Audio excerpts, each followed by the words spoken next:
Today we're going to bend some plywood and make a lounge chair. Hi, Ben here. So every once in a while my podcast, the Modern Maker Podcast, likes to throw a challenge out to the community where we can get a whole bunch of makers all making things that are similarly kind of related. And this year we're doing the Rockler Bent Wood Challenge. So be on the lookout on Instagram for that hashtag and stick around to the end of the video and I'll tell you how you can enter. I started this project as I do many of my furniture builds by sketching it out full scale on a piece of cardboard. Designing a lounge chair is actually quite easy as long as you remember the critical distance, which is the middle of your butt to the back of your knee. Once you have that length established, you can draw angles and curves that make sense to you. I use my kiwi knife to cut out the cardboard. A kiwi knife is basically like a really fancy X-Acto knife with a much better handle. I'm using hardwood plywood 1/8 of an inch thick that I got from Home Depot. It was only about $11 a sheet and I just started cutting 18-inch wide strips 2 at a time. The plywood has some bend to it but isn't flexible enough for the contours that I want, so I'm going to have to make some shallow cuts in it and then bend it around a mold. The mold itself is going to be primarily made out of 3/4 inch thick MDF. Now you could also use 3/4 inch thick plywood for this, but MDF is a little bit cheaper. After tracing the cardboard template with a Sharpie, I used my jigsaw to cut the MDF. I just went slow and made sure to follow the lines as closely as I could. Now sometimes the dust gets in the way, so it's helpful to have a vacuum cleaner or a blower to remove the dust to make it easier to align the blade to the line. MDF is really heavy, so I cut off the excess and I did it at an angle that'll later let me set up this mold on the floor. I used some scrap pieces of 2x6 to make spacers that will space the two pieces of MDF 1 foot apart. I want these curved profiles to stay parallel to each other, so I drew some outlines with a Sharpie and then drilled holes between both pieces of MDF so that I could align the spacers to these holes. I then screwed the spacers to the MDF. I'm going to apply quite a bit of pressure when I clamp these forms together, so I made sure to screw from both sides. If you were really serious about mass producing these chairs, I would recommend using a CNC machine to make incredibly accurate molds. But this DIY method using basic tools turned out surprisingly well. I want to be able to clamp these pieces of the form together from the outside, so I just screwed on some scrap pieces of 2x lumber to use as cleats.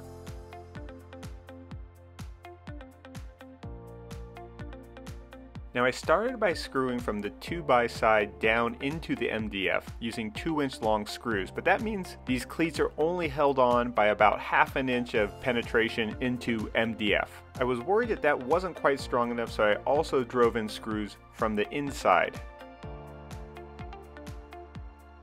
The plywood isn't flexible enough on its own to bend around these contours, so I took some measurements from where the curves start and then set my circular saw blade to cut just about halfway through the plywood. I made a whole bunch of these cuts just about 3/8 of an inch apart from each other in the areas where I needed the plywood to be the most flexible. Now you could be really precise and draw exact measurements and follow the lines, but I need to do quite a few sheets of plywood, so I just went fast and did it by eye. Now this technique is called Kerf Bending. I typically see this done with a specialty sled on a table saw, but I just used my circular saw and a speed square. After laying the pieces onto the form, I saw that they were a bit long, so I just trimmed them. Alright, time to test out the molds. Now since I just cut them with a jigsaw blade, these forms don't really account for the thickness of the plywood in between them. I could have cut out a channel that was the exact thickness of the plywood, but that'd be too much work. So instead I just marked off a few key points that seemed to be pushing against each other, and then trimmed those with the jigsaw. I tried mixing some of the sawdust with some wood glue, thinking that this would be a good way to fill in the kerf cuts. But it turned out the cuts were so thin using my finished Diablo blade that just the glue by itself was thick enough, and the sawdust mixture was just really messy. We used plastic putty knives to spread the glue around. This was great because it allowed us to really apply the glue quickly before it could start to cure. We started by doing just 3 layers. Now it would have been nice to do more layers at a time, but the more layers you try simultaneously, the more likely you are to end up with gaps in between them. The glue can also make the layers a little bit slippery, and when you apply pressure, they can move a little bit, so when you're dealing with too many layers, it becomes really difficult to keep all the edges perfectly aligned. We use these cheap spring clamps to clamp the edges of the plywood together, and then use longer bar clamps to grip onto the cleats and really pull the pieces of the forms together. We let the glue cure for a full 12 hours, then removed the clamps and the forms, and then added 2 more layers.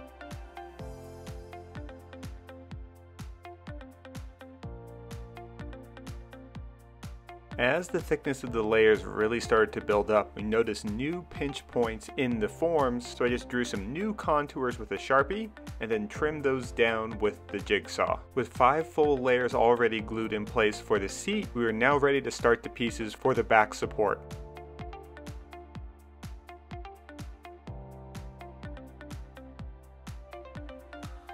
There'll be a center cavity in this chair, and we didn't want glue to drip into it, so we were really careful with this first piece of the backrest. We used a whole bunch of spring clamps to really trace the contours before clamping on the other side of the mold.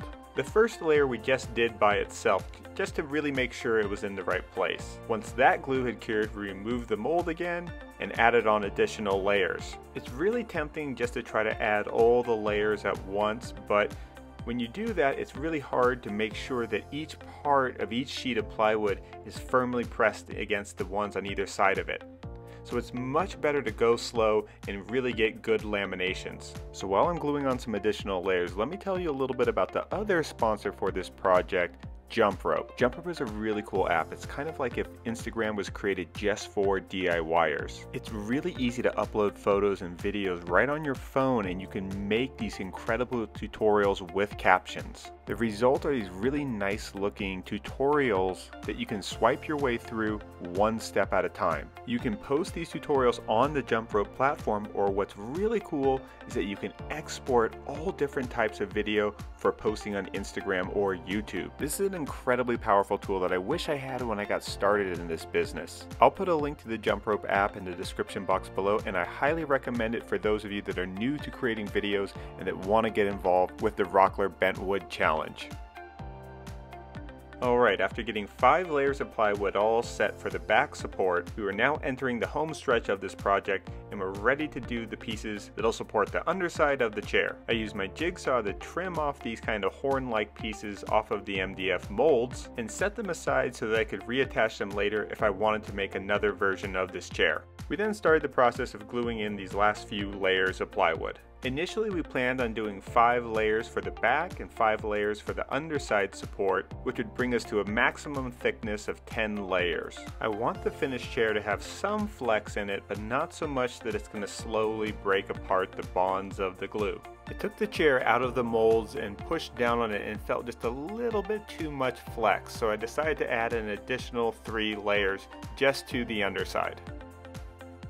Now, normally I don't consider glue to be a major cost component of a DIY project, but in this case we used almost 3/4 of a gallon of Gorilla wood glue. For this last glue up, we had enough strength in the chair already where we didn't need to use the 3rd piece of the form, and instead just really focused on using the spring clamps to really get those edges all nice and tightly pressed against each other. Alright, we were finally done with the glue up. We took the chair out of the mold and then propped it up on a sawhorse so that I could use a speed square and a circular saw to trim the edges.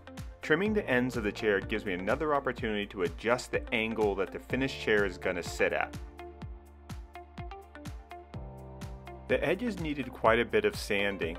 I didn't always get the sheets perfectly aligned, and there was a lot of glue squeeze out as well. An orbital sander with 80 grit sandpaper is a great way to start, and gives you excellent control without fear of chipping away a piece of the veneer. But if you want to get the job done quickly, a flat disc on an angle grinder just blows right through the wood. But no matter what device I sand with, it's always a good idea to wear my RZ mask, which is the most comfortable dust protection I have ever worn. After finishing up the sanding and rounding over the edges a little bit with 150 grit pads on my orbital sander, I then switched to 220 grit sandpaper and hand sanded out any little scuff marks that were on the chair.